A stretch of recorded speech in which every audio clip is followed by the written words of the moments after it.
Hey bees, I'm Ray from Humblebee Me, and today we are talking all about hyaluronic acid. I wanted to tackle some of the most common questions I'm asked about this gorgeous ingredient, and I also wanted to share 10 awesome formulations that you can make with it.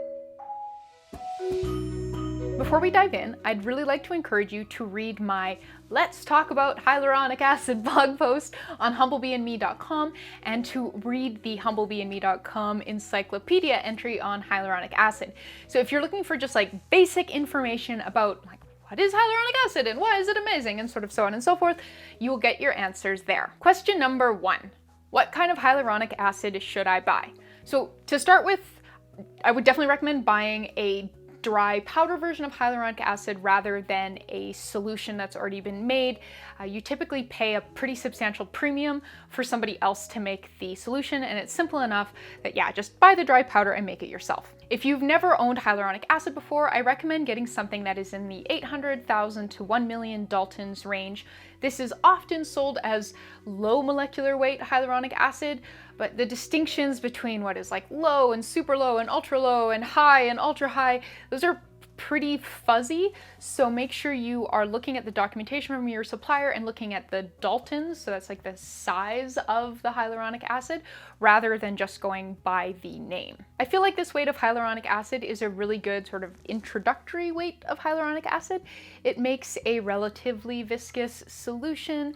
It's not really low weight, which some people can find irritating, and it's not really high weight, which some people can find sticky. I just find it's like a nice middle of the road starting hyaluronic acid. That said, if you have access to a wide range of different hyaluronic acid weights and you are okay with spending however much money they cost, go ahead and order some different ones and experiment and see what you think. If you'd like to learn more about why you might choose one weight of hyaluronic acid over another and the differences between them in skincare applications, please make sure you are reading the partner blog post for this video.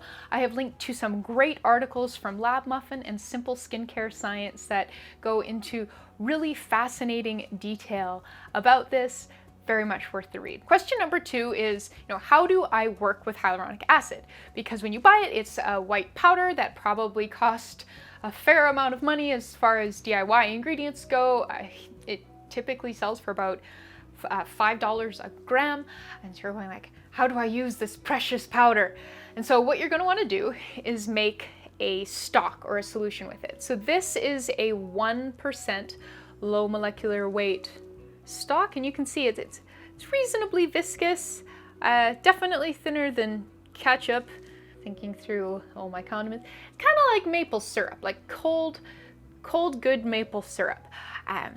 You're going to want to make a 1% stock with it because it takes a while to hydrate, and so if you've already hydrated it into a stock, it's really easy to work with.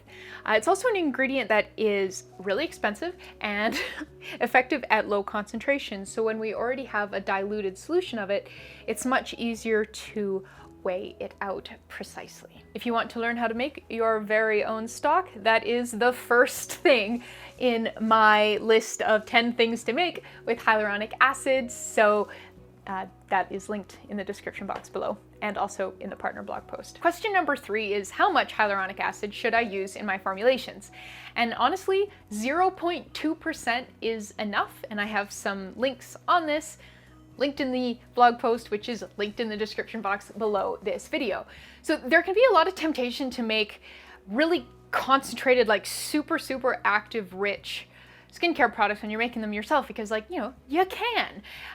But there's really no need to use a ton of hyaluronic acid, and studies have found that using more than 2% can actually be counterproductive. So with how expensive this ingredient is, I tend to stick in the 0.2 to 0.4% range, which if you are using your 1% stock means the formulation will be 20 to 40% this stock. So if you are making a toner or something and it contains 20% of a 1% solution, that means that the finished product will contain 0.2% hyaluronic acid. It is worth noting that if you are using a stock in your formulation, you cannot exceed the concentration of the original stock in the final formulation. You can use this as is, and then that's 1%, but as soon as you start mixing This stock with other ingredients, like essential oils or hydrosols or emulsifiers or whatever, you can only go down from a 1% concentration. So yeah. Our next question is, why is my 1% hyaluronic acid stock watery? Why doesn't it have the viscosity that yours does? And this will be because you have used a lower molecular weight hyaluronic acid product than I have. So something with lower Daltons, or some sodium hyaluronate.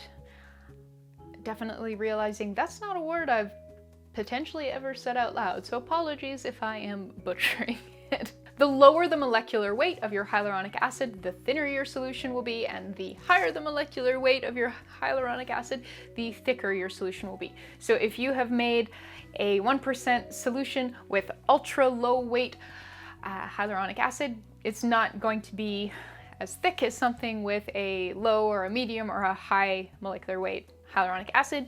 You didn't do anything wrong. You can definitely still use it, but that is why it is watery. Our next question is hyaluronic acid vegan? And yes, the stuff that we use in our products is vegan. Hyaluronic acid can be found and I suppose technically harvested from the human body or rooster combs, but that is spendy and gross. So yeah, the hyaluronic acid that we use in our products is made from fermentation. And then lastly, what can I use instead of hyaluronic acid? So you could look at using some sodium hyaluronate instead if you can get it. And after that, you would be looking at different humectants, so things like vegetable glycerin or sodium lactate, sodium PCA, propanediol 1,3. There are a lot of different awesome humectants out there.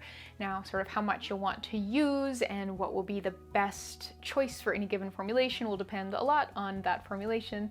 So kind of hard to give you really broad strokes alternatives, but there are definitely some options out there. For more information about hyaluronic acid, please make sure you are reading the full partner blog post for this, linked in the description box below. There's tons of great information in there and lots of links to other places with even more great information. But now let's talk about 10 awesome things that you can make with your hyaluronic acid. So as I said earlier in the video, thing number 1 is a 1% hyaluronic acid stock. So this is 1% hyaluronic acid, 0.5% of preservative, and then 98.5% distilled water.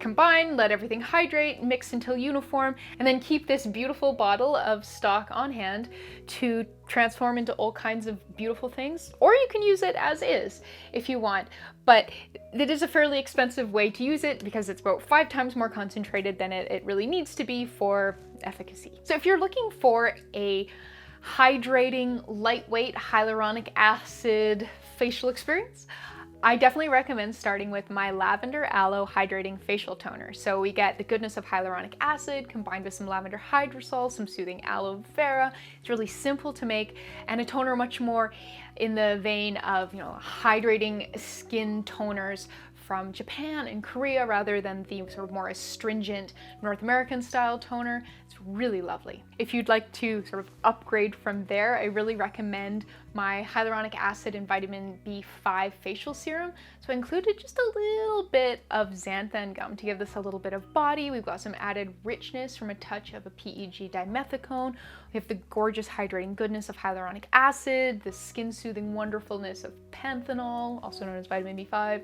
It's really, really lovely. I have actually finished an entire 100-gram batch of this, which is rare for me because I make so much skincare. So to use 100 grams of something before kind of shiny and getting distracted by something else speaks very highly of a formulation. If you would like to turn your hyaluronic acid into a face cream or a face lotion, definitely check out my Sugar Plum Face Lotion. It contains soothing panthenol, brightening N-acetylglucosamine, and luxurious argan oil and plum oil. This formulation is actually part of a Sugar Plum series I did for Christmas a couple years ago, but it doesn't need to be Christmas time for you to enjoy this gorgeous face cream. For something a bit more targeted, you could try my Prickly Pear Eye Gel Cream. So this is a gel cream designed for the sort of under eye area. In addition to featuring hyaluronic acid, of course, it also contains some caffeine to help sort of depuff the under eye area and luxurious prickly pear oil. I get a lot of requests for brightening formulations, so if that sounds like something you're looking for, definitely check out my brightening gel cream formulation.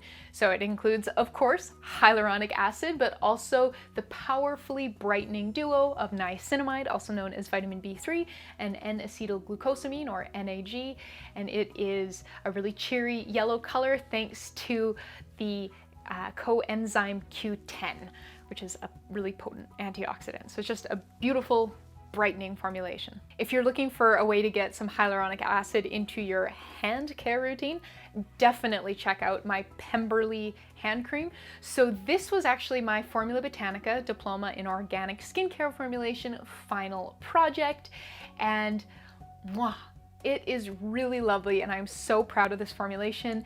So it contains not only hyaluronic acid, but I designed the whole hand cream to be quite lightweight so that, you know, you could use it, like say at work. So if you were handling papers or using touchscreens, you know, you wouldn't be getting kind of fingerprints on things, and it smells so good.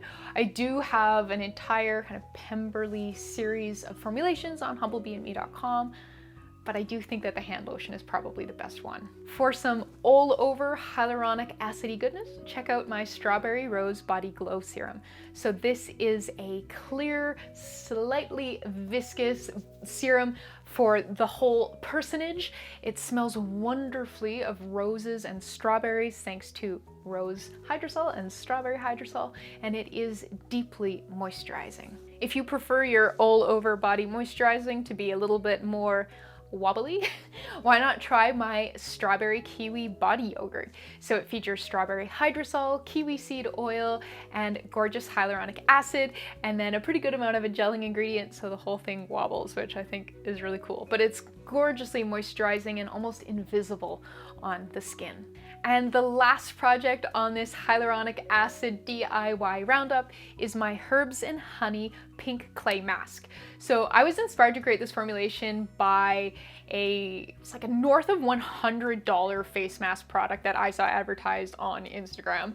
And then I went and took a look at the ingredient list and I was like, I'm just gonna make this. So it's a really lovely face masking experience, quite indulgent with the hyaluronic acid in there, but nowhere close to $100. All right, so those are the top questions that I get asked about hyaluronic acid and my top 10 recommended formulations to make with your gorgeous hyaluronic acid. If you're looking for more ideas, please look up hyaluronic acid in the Humblebee and Me encyclopedia.